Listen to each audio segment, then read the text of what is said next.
What's up, YouTube? I'm Trent Wel-Don. Welcome back to my channel, Wel-Don Aquatics. So tonight I had a perfect opportunity to teach you a little bit about quarantining fish, how to set up a quarantine tank, and how I add my fish to a tank and how I acclimate them to the tank. So I actually, for the blackwater tank that I've revealed, told you I was going to stock it with my Epistogramma pair, my Epistogramma cockatoides double red pair. But I wanted something a little more in that tank. I wanted something to kind of add some more color, but also some movement in the tank. So I was originally going to do a green neon tetra in there, just to kind of add a little bit of flash. Went to my local fish store, Fish for You, up here in Salt Lake City, Utah. And I walked in, started looking around their tanks, and I came across a little itty bitty schooling fish, and immediately was okay doing that over the green neon tetra. And that fish is the SP rasbora. They're actually back right there in my 10-gallon quarantine tank right now, where I still have the Epistogrammas, I still have the super red plecos. It's the only place I can put them right now. So I'm going to run you through how I'm going to add them to that tank and the proper way I'm going to keep them in that tank. So we're going to go grab that bag right now. Right now that bag has been floating in that tank water for about an hour. A little longer than I probably need to do. So the reason I'm floating it is just for pure temperature acclimation. That's the only reason I'm floating the bag. It's not going to match water parameters, anything like that. It's just temperature acclimation. 20 minutes is generally about what you need. If you're shipping fish in and the box comes in a little cold, you may want to let them warm up to room temperature first, then acclimate them to your temperature of your tank. But I'm an hour away from my local fish store. They're in a heated car the entire way home, no issue. So we're going to grab that bag and we'll talk a little more about the equipment that we're going to need to properly add. So we got the bag out of the tank, and I want to try and get these on camera for you. I don't know if they're going to show very well. It's not really picking it up. These guys are tiny. I mean, they're not even half an inch yet, and they're going to stay small. So I got 10 SP rasboras. They're going to have some good color on them once they color up. Right now they're stressed out, they're stuck in a bag.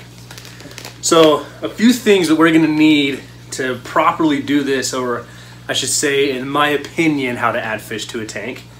One, we're going to need a net. Two, you're going to need a bucket. Three, a pair of scissors. So these fish have only been in this bag for roughly 2 hours now. Drive home, got them home, put them in the tank. Now, one thing you need to know is if you ship fish in, your fish can spend 24 hours, 18 hours in a small bag.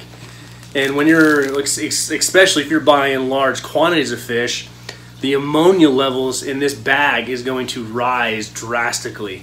But what that's going to do is that's going to drop the pH of the water down drastically. So you have two spectrums on a scale that you're fighting against. Now, the important thing is, and it's the reason why I wanted to show you this, the pH and the ammonia in this bag is nothing readable. It's not going to hurt anything. But it was a perfect opportunity to explain this and show you how I do it. So once you cut this bag open and air hits the water, let's say this bag had shipped into me 18 hours overnight. That ammonia is going to become extremely toxic and the pH is all of a sudden going to skyrocket. So we need to get the fish out of this dirty water as soon as possible. But there's another reason we're going to do it this way of adding the fish in, is that we're trying to eliminate as much sickness or disease that these fish may be carrying. One droplet of water can actually carry a lot of infection into your tank. So now you may be saying, okay, well, you have a net, water's going to get on the net, you're going to put the fish in. Okay, we're not going to eliminate all of the water, but we're not going to add the entire bag of water as well that could be carrying who knows how many diseases. Now, I bought these from the local fish store. I go there once a week to look around, kind of check out the stock. Their fish are generally healthy, but I can't always tell how long the fish have been in their store. They run a really good closed system, so if one tank gets sick, the entire store's not going to get sick. So I trust their system, but I still highly recommend that no matter what source you get fish from, you should do a quarantine. Now, the amount of time in quarantine, that's a hot debated topic. Some people say 6 weeks. Some people say 3 days. My recommendation is give it as long as you possibly can. If you have 6 weeks, give it 6 weeks. If you're thinking 3 weeks, okay, give 3 weeks. Just know you run the risk of there's certain diseases like ick that you aren't going to see right away. There's an incubation period. But there's a trick I learned from Aquarium Co-op that we'll talk about once I have the fish in the tank. So we waited long enough. Let's talk about how I'm going to add the fish to the tank. All right, guys, so what we're going to do is we're going to take our net and we're actually going to lay it over the bucket. It's much easier if I have a bigger net. It's the first one I grabbed, wasn't really paying attention, but it'll still work. So we're going to lay it over the bucket, and this is why a 5-gallon bucket is so easy to use. You can, 9 out of 10 nets you're going to fit across the bucket. All right. We're going to take our bag of fish. Now, we talked about that if you're shipping fish, this ammonia and pH are going to be crazy. So what we need to do, and a lot of times they'll be double bagged, this one isn't, so it's going to be a little harder to show you. But what we're going to do here is we're going to cut off this top, but we're going to try and grip the bag in a way to when the air breaks in, we can seal it back up with our hand. Let's see if I can do it here. All right, guys, so what I did is I made a quick cut, and I grabbed the bag, so some air did come out, some air got in, but you see how I have it gripped? So now we're going to finish cutting off the rest of that top of the bag. And this is where your net comes into play. Grip the bag and dump this right into the net. Now, a lot of people are going to say, oh, you're going to harm the fish. No, we're not. Take the bag, dump the fish straight in.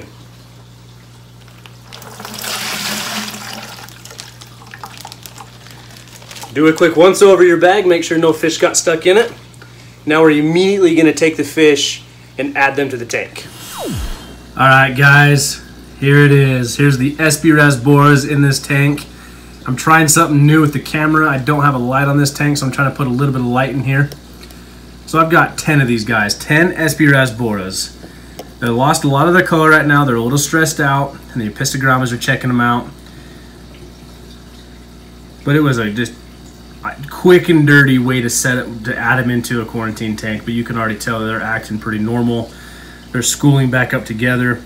Now here is the rundown of my quarantine tank. I have one sponge filter. That's all I'm using in this tank. Simple, cheap, effective. I've got a heater in here specifically for these fish. They like warmer water. I have that set at 80 degrees. I'm also controlling it with the Finex heater controller. We went over that in a previous video. Now, I added the caves in this tank specifically for those epistogramma pair to have somewhere to hide. The bristlenose plecos like to go hang out back of that sponge filter. Now, a lot of people you're going to be freaking out of, you just added 10 fish to a tank, you just overloaded your filter on a bio load. No, I did not. Couple reasons why. One, these are small fish, not going to produce a lot of waste. Two, I don't feed heavily in my quarantine tank for that specific reason.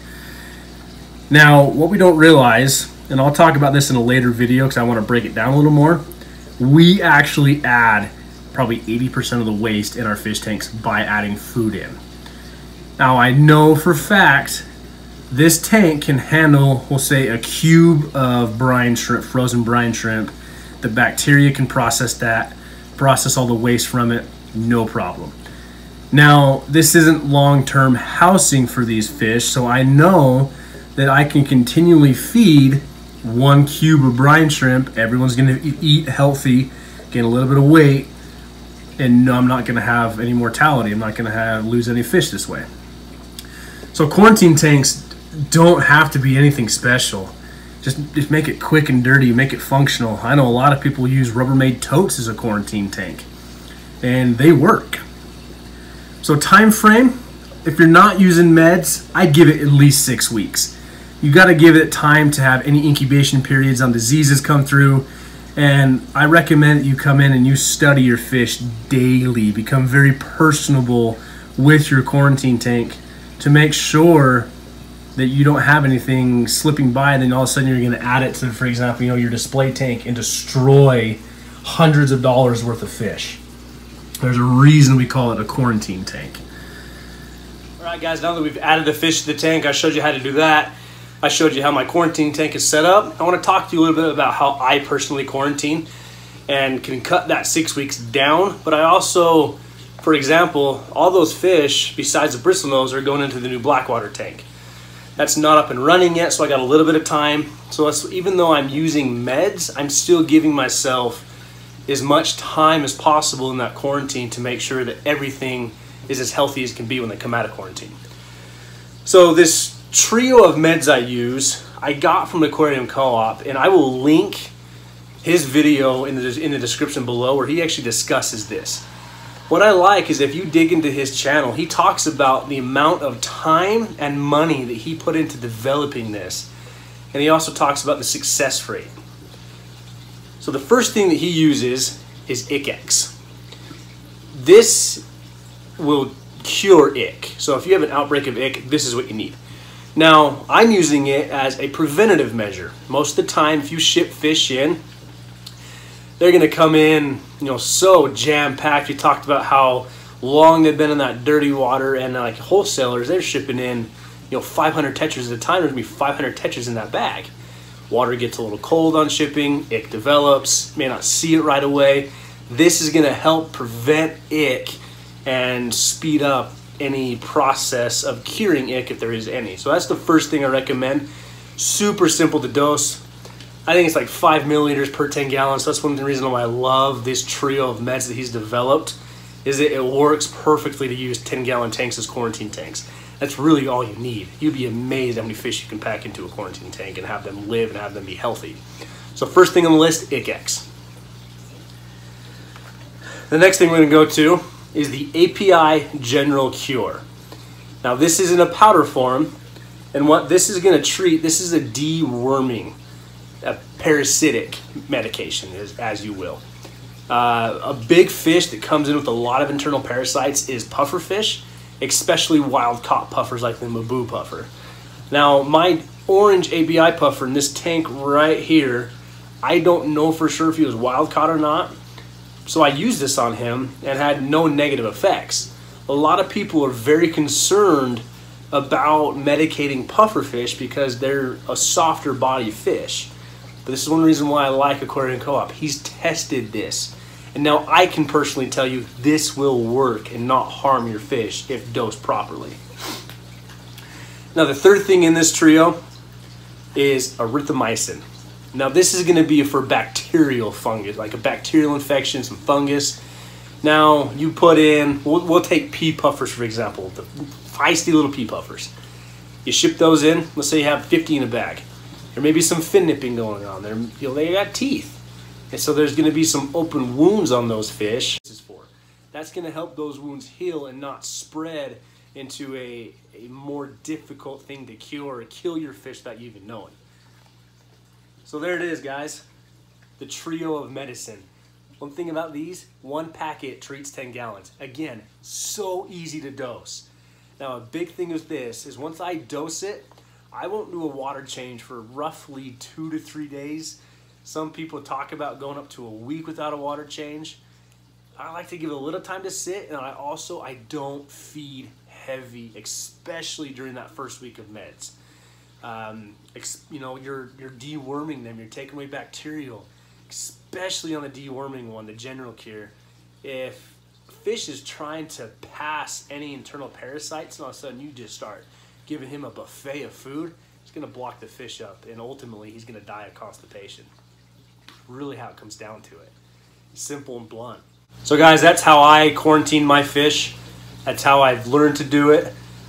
I used to be the guy that I'd go down to PetSmart, pick up fish, and add them straight to the tank, all the water in the bag, everything. Fortunately, I got lucky. Now, this is a big thing in the hobby that people don't want to take time for. They don't want to, quarantine their fish. We want it into our display tanks immediately.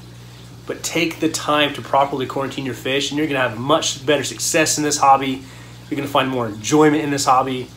So, I'm grateful that somebody out there developed something that works fantastic. So this is Wel-Don Aquatics specifically saying that I have used each of these products And no, this is not a paid endorsement. This is not sponsored. I purchased these. I wanted to test this for myself. I have found great success with these. Highly recommend this combination for medication if you choose to for quarantining your fish. So guys, there's the new update. There's a new video for you. I hope you all have a fantastic night, and we'll see what else kind of trouble I can get in the next few weeks.